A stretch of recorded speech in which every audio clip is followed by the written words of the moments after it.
क्या बड़े बड़े पॉडकास्ट देखकर हो रहे हो बोर? पता है मुझे, बहुत सारे लोग ऐसे हैं जिनको बड़े बड़े पॉडकास्ट देखना पसंद नहीं है। कुछ कुछ चुनिंदा टॉपिक्स, कुछ कुछ चुनिंदा आपके लिए हाईलाइटेड चीजें लेके आए हम इस चैनल पे, तो इस चैनल को जरूर सब्सक्राइब कर लेना। द रियल वन क्लिप्स, बहुत मजा आने वाला है गाइज, सीरियसली। जो कहीं नहीं मिला वो यहां मिलेगा, सब्सक्राइब कर लो। कि यहाँ पे दिल्ली में मैंने एक क्लाइंट का काम किया था। वो खुद स्पिरिचुअलिटी में है, एस्ट्रोलॉजर है, तो भी उसके घर पे इतने हॉन्टेड एनर्जी थी कि घर पे ऐसी चीज़ें घटित हो गई थी कि सोल एनर्जी काफ़ी ज़्यादा आने लग गई थी। इसको थोड़ा सा आप एक्सप्लेन करके बताओ, ये मजा आएगा सुनने में। वो अमेरिका में रहती थी। अच्छा। अमेरिका में रहती थी। उसका लगे तो केतु का नंबर है 7 नंबर है। एस्ट्रोलॉजी में बहुत पहले टाइम से थी, काफ़ी टाइम से एस्ट्रोलॉजी उसने करके रखी थी। नक्षत्र के ऊपर बहुत अच्छी सी पकड़ थी उसकी। अमेरिका में जब गई तो वहाँ पे उसको बहुत सारी चीज़ें दिखना स्टार्ट हो गया, क्योंकि केतु नंबर है, देख लेता है। राहु नंबर नहीं देख पाता, मन का कारक है, वो देख लेता है। उनको कुछ भी एनर्जी आसपास हो तो पता चल जाती है। उसको एनी टाइम कहीं ना कहीं कुछ औरत और बच्चे की एनर्जी उसको दिख रही थी। अभी जो बच्चे की एनर्जी जो होती है, जो छोटा बेबी जो होता है, वो 10 साल का लड़का जो है, उनका भी बेबी छोटा ही था। उनका बेबी जो था वो 5-6 साल का था। तो उसके साथ खेलना, उसके साथ बैठना, उठना, घूमना, तो उसको दिखाई देता था कि मेरा बच्चा कहीं ना कहीं किसी के साथ बात कर रहा है।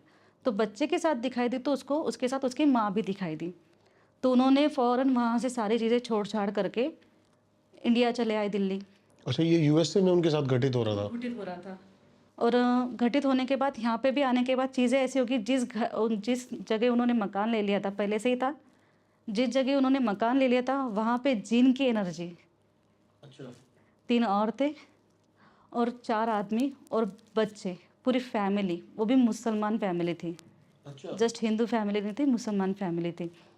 तो जब इतनी एनर्जी उसको दिखने लग गई वहाँ पे, मतलब बच्चा घूमते रहना, पागलों की तरह करना, एनी टाइम रात में उठना और ऐसे ऐसे तारे करके गिनते रहना, एनी टाइम देखना और एनी टाइम गिनते रहना, उंगलियों से हर चीज़ें गिनते रहता था। वो बोलती भी थी कि बच्चा क्या कर रहा है, क्या कर रहा है।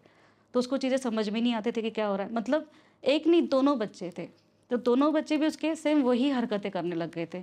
उसको भी कहीं ना कहीं दिखने लगा कि यहाँ पे ब्लैक कलर की शैडो, कुछ ना कुछ ब्लैक कलर की एनर्जी है। तो उसको कभी कभी ऐसे महसूस भी हो कि उसके साथ भी चीज़ें नहीं, कि कहीं ना कहीं फिजिकली उसके साथ भी चीज़ें होती जा रही हैं।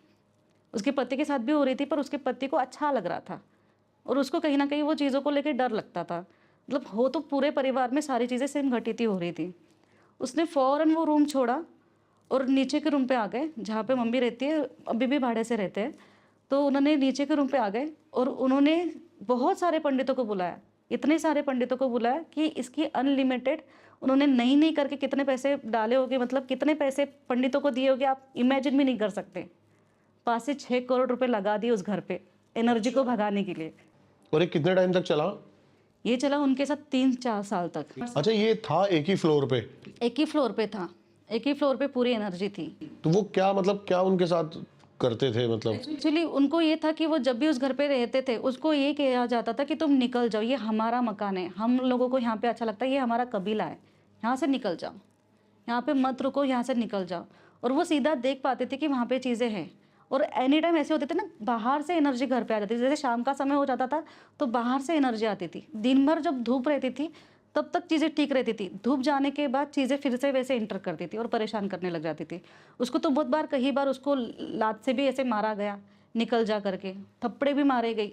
उसको बहुत सारी चीज़ें ऐसी घटित होती गई कि अनलिमिटेड, जो मैं बता भी नहीं सकती। उसकी रीढ़ की हड्डी, जो हमारी जो रीढ़ की हड्डी होती है ना, वो टूट गई थी, इतना खराब हो गया था। अच्छा। बहुत, मतलब उठ नहीं पाती थी, बैठ नहीं पाती थी। फिर किसी ने उसको बताया कि मैं ये काम करती हूँ, तो मेरे पास आई, मतलब फ़ोन ही किया था कि खुशी मेरे साथ ऐसे ऐसी चीज़ें हो रही है। तो फिर मैंने उसको कहा था कि फ़ोटो खींच के मुझे भेज दे रूम की। फ़ोटो खींचने के बाद मैंने कुछ अपनी, जो मेरे पास जो चीज़ें होती है महाकाली की, और ख़ास करके जो है महाकाल की भस्मी भी है, तो मैंने वही चीज़ें उसको बोली कि घर पे जाके डाल दे। देने के बाद भी ऐसी चीज़ हुई कि वो डालने के बाद, मतलब जैसे गई, एंटर की, एनर्जी समझ में आ गई उनको कि क्या चीज़ें होने वाली है। उन्होंने वहाँ से सीढ़ियों से उसको लात मार के भगा दिया कि आना नहीं। अच्छा। आना नहीं, आना नहीं। और 2 बार मैं भी दिल्ली गई, दिल्ली में उसने मुझे 2 बार बुलाया और मेरा भी जाना नहीं हुआ। फिर ऐसे हो गया कि मुझे डिस्टेंस हीलिंग का सहारा लेना पड़ा। ये क्या होता है? लामा फेरा की डिस्टेंस हीलिंग। हम पुतला रखते हैं सामने, चद्दर डालते हैं, सामने पुतला रखते हैं, कोई भी डॉल्स होती है। डॉल्स रखने के बाद हमारी जो स्केचू माला होती है 2.5 फेरा लिया जाता है, क्योंकि मुझे उसके थ्रू ही करना था। तो मैंने उसको कहा था कि तू नीचे के रूम में सो जाना।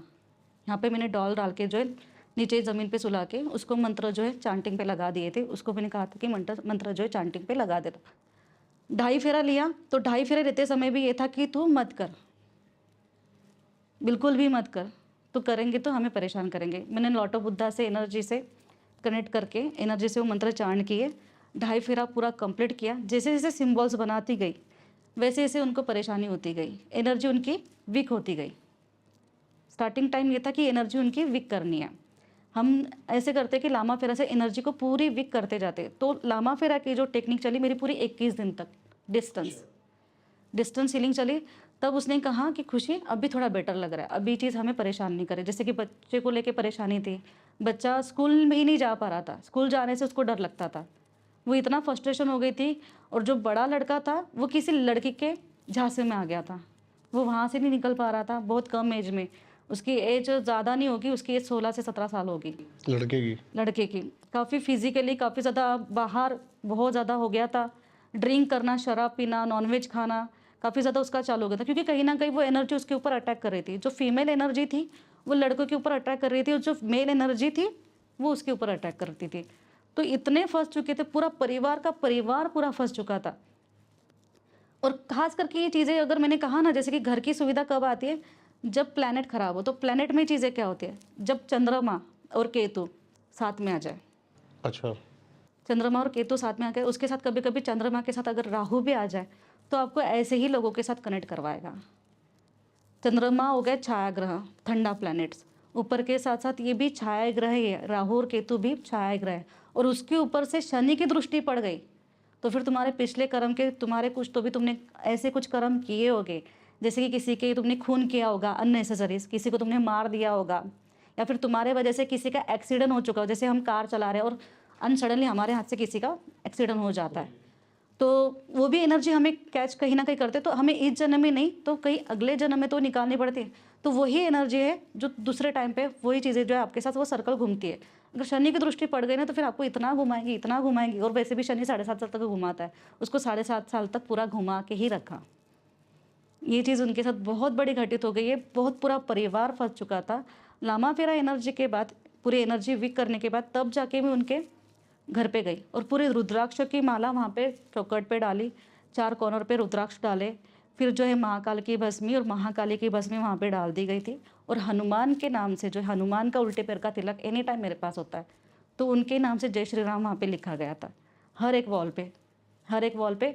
तो फिर एनर्जी वहाँ पे जब क्रिएट हो गई, जब मैं गई थी वहाँ पे पूर्णिमासी का दिन था, क्योंकि पूर्णिमासी में इतनी पॉजिटिव एनर्जी होती है, हमारे भगवान की शक्ति इतनी होती है कि उस एनर्जी से हमें जैसे कि भूत बाधा जो भी होती है बाहर की, वो चीज़ें अपने आप निकल जाती है। अगर ये काम अगर आप अमावस्या के टाइम करते तो वो चीज़ें ऐसी होती कि आपकी एनर्जी तो डाउन ही है, वाटर एलिमेंट ज़्यादा भरा पड़ा है और ऊपर से आप काम कर रहे हैं, तो और एनर्जी आपके पास कैच करने के लिए आ जाती है। तो काफ़ी सारी चीज़ें वहाँ पे घटित हो गई। और लामा फेरा वहाँ पे भी चलता रहा। सुंदरकांड का पाठ किया गया 7 डेज तक उस घर पे, सुंदरकांड का पाठ। और सबको कहीं ना कहीं वहाँ पे कुछ ना कुछ चीज़ें होती थी, मतलब सर दर्द होना, बुखार आना। जब भी सुंदरकांड का पाठ वहाँ पे चलाया गया तो एनी टाइम उनको परेशानी होती थी, काफ़ी ज़्यादा परेशानी हुई है। मतलब वो एनर्जी चाहती थी कि ये ना हो या ना हो, काफ़ी सारे, पर ये था ना कि उनकी एनर्जी हम बोलते हैं ना कि कैच कर लेते हैं, मतलब इन्हें एनर्जी बहुत ज़्यादा वीक कर लेते हैं। कभी कभी ये होता है ना कि हम बहुत अभी एनर्जेटिक है, हम बहुत सारे काम कर लेंगे, और जब हमें कुछ बुखार आ जाएगा तो हम क्या करेंगे, बिस्तर पे पड़े रहेंगे, कुछ करने की एनर्जी नहीं, किसी से बात करने का मन नहीं होगा। सेम वही एनर्जी है, सेम वही कंसेप्ट। उनकी एनर्जी को वीक गिरा दो तो आपकी बहुत सारी चीज़ें आप काम करने के लिए लग जाओगे, और उनकी एनर्जी स्ट्रांग रही तो आप कुछ नहीं कर पाओगे। वही दोनों कंसेप्ट इसमें आ जाते हैं सेम तरीके से।